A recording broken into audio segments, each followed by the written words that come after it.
The first game is a simple one called Authors. So if I could ask the contestants to come down into the performing position. That's it. Yes, you look very good there. Now, as I say, it's a simple game, Authors, in which each of the contestants has come along with the name of an author in mind, and in a moment I'm going to get the title of a story from somebody in the studio audience. Then I'll start off with Archie, and he'll begin to tell that story in the style of his author. And then when I buzz, we'll go on to Josie, and she'll continue the story, but in the style of her author, and so on round the contestants until the story is told, or until it's time for the next game. So the first thing I'll do is I'll find out which author you've come along with. Archie, who is your author? Stephen King. Stephen King. Let's get off to a nice, frightening start. Josie? Louisa M. Alcott. For those who don't know her, she wrote Little Women, Little Men and Little Wives. Yes. Yes, and little else. And Paul? The person who writes the Janet and John books. Yeah. And what did they write? They wrote Little Men. Yeah. Little characters. And John, who have you gone along with? Charles Dickens. Charles Dickens. Huh. Right. OK, well, a title for a story. Can we have something, you know, like The Day They Invented Champagne, or Who's Afraid of Virginia Wade, something like that? Just a title for a story. Anybody will do.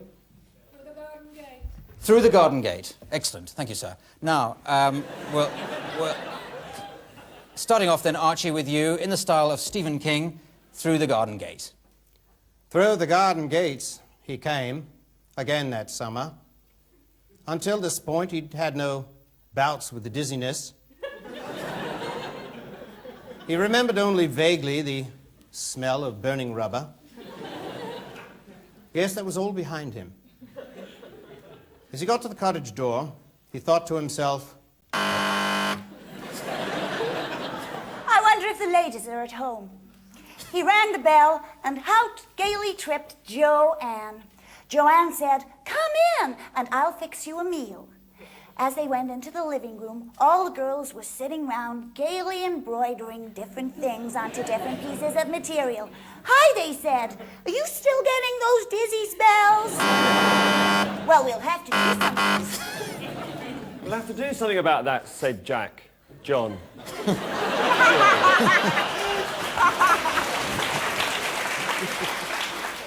Yes, said Jill. June. See the dizzy spell, said John. Yes, said Jill. The dizzy spell. I would like a dizzy spell too. So he hit her across the head with a lump of lead piping. Said Jack. Stop it. A piping which no less peremptorily placed itself next to Mr. Naggs and Mr. Noggs, indeed Mr. Niggs, who all so quickly, in but a moment, brought forth the quill and the lemon peel and scraped it even so as the long lines of the faces, rivulets in the delta even of their physiognomies, looked down upon Mr. Pigs, Mr. Pags, and indeed Mr. Piggywiggs, who came up the garden path, through the dizzy spell, across the hills, and into the trees, where they met Ernest Hemingway. Thank you. End of game. All right.